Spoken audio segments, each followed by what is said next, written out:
So this piece is something that I started about 2 months ago. I found this fabric at the resale shop and started assembling different pieces of quilted fabrics as well as different kinds of plain fabrics together, and then added stitching over it. So all of these lines that are details are stitched by the machine as well as by hand. This is a hand stitch here. It's almost done. I think I might have another couple of weeks on it before it's completely done. And the back is fairly simple. It's just got a black background, and you can see the stitching that's gone through. So how did you get into these fiber arts? I guess it was about 15 years ago. My mom, who was about 80 at the time, decided to take a quilting class, and she said, "You should try this. I think you'd like it." And I always believed her, so I tried it. And she was working on traditional work, traditional quilt patterns that you see in many grandma's quilts. But I didn't have the patience for that, so I started doing things a little bit more like my style. And really the fabric and the thread,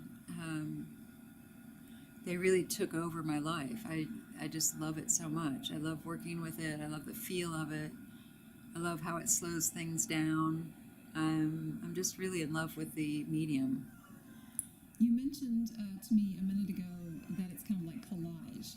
A lot of times it can be like collage. Like with this, these pieces were stitched in a different quilt previous to this piece that ended up not being as successful as I wanted it to be, so I cut it up and added it to this piece that brings different colors and textures to it. I think it's more successful here. So a lot of times I'll be layering fabrics or experimenting with different thread textures on top of fabrics to create a collage-like surface. And and oftentimes that's really about the texture more than anything else for me. It's about creating a depth of texture and line that tells a story. So you were a graphic designer. Yes, I was. How do you think graphic design sort of comes into your quilts? Do you think it does? It definitely does. It has definitely been part of. I think I'll always be a designer. I really love working on design projects, whether it is 3D or 2D. I had a very satisfactory career for 25 years. I enjoyed working with my clients and worked on graphic design projects with ease, but at the same time, the stress of business, I really needed to get away from that stress. So I approach art the same way I approach my business. I work hard at it. I consider it a career. And graphic design has informed it because of the way that I learned how to do layout and arrange things on the page and balance and form, using color to accentuate certain areas of a piece, adding detail. Instead of using a pen and ink, I'm using thread. And that makes a difference in terms of texture, which is exactly what I want at this point. Are you from Memphis? I'm not. I'm from the north. My parents moved a lot while I was growing up. My dad worked for Sears, so I lived in Minnesota and Michigan and Illinois and Indiana, and ended up down here. Do you think those different places you lived are reflected somehow in your art? I think the fact that I was traveling, that it was a form of travel and that I was open to new experiences informs my art. When I was young, it was always a kind of like Dad would say, "Well, we're moving again." And the kids would just, "Oh, Mom, please, no, don't," and it really, I learned how to assimilate into a new system pretty fast because we did it so often. I was able to, feel like the new kid and could really kind of meet new friends, meet new experiences with vigor because we wanted to fit in. So it made my ability to communicate better. It made my ability to feel comfortable in uncomfortable situations better. It made my horizons wider, and it instilled a form of passion for travel and passion for learning. So I feel really lucky that I grew up moving around, and I think that as a northerner come south, I don't know. I don't see much difference. It's all the people, right? I mean, it's people are good everywhere.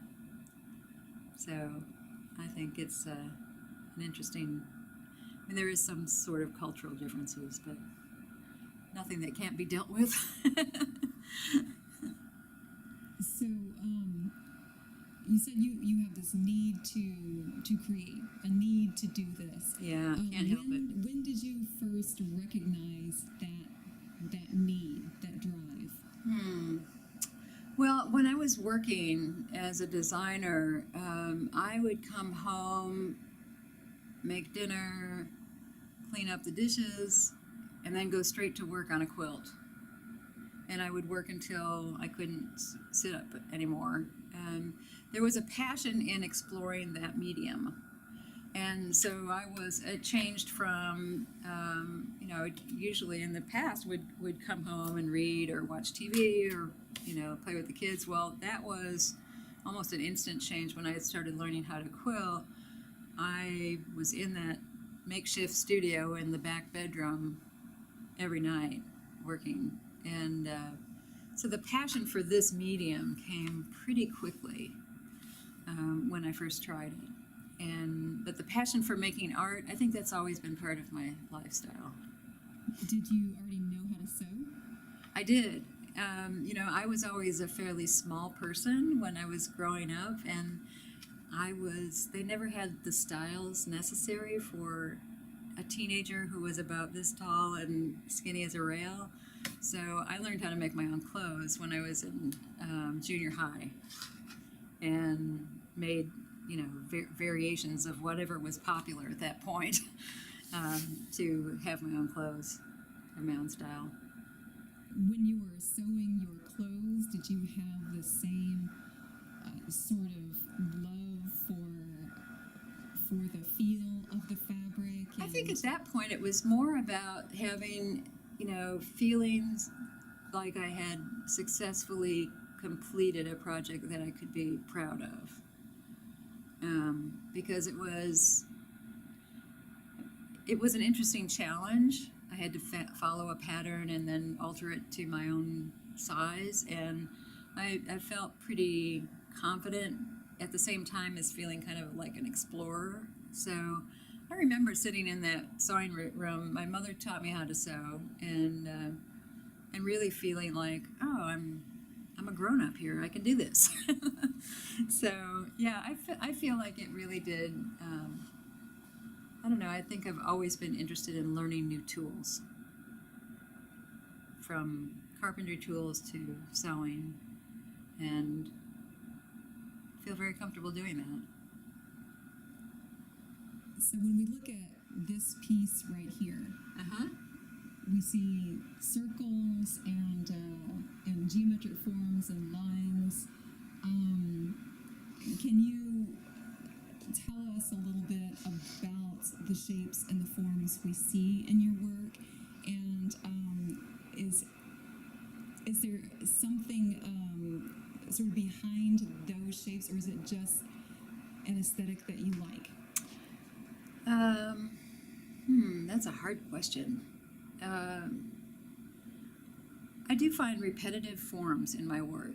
Circles are very common in my work, and I think that is a symbol for wholeness, and it's also a symbol for a being. It can turn into a face or a structure or a environment. And so a lot of times I'll find myself working within or around a circle. I also, for some reason, always have to have some sort of ladder And I think that's the ladder is just an icon for me of climbing and learning and trying to understand something bigger than myself. Other symbols really come up with whatever project I'm working on. So if I would, in some cases they're more literal than others. A lot of times they're really subconscious. They have to be there because they have to be there, and I don't know why, but they are. And so I try to trust the process more than a plan. My plans usually for a piece are, on a 3x3 sticky note with a couple of really raw lines. And that's really the only plan I have. I don't really think, okay, well, now I have to measure this rectangle and make that size. I do things sort of extemporaneously, just really kind of go with the feeling and move things around and change them as necessary. And when I'm adding the stitch detail, like, this tree or these circles, it's really because the fabric has asked for those. Do you find that you work in the same color palette a lot? Black and white is a favorite, I know that. But no, I am getting a little more colorful lately. They change. My palettes change. It depends on the communication. It depends on the piece. If it needs blue, it gets blue. And if it needs red, gotta go get some red,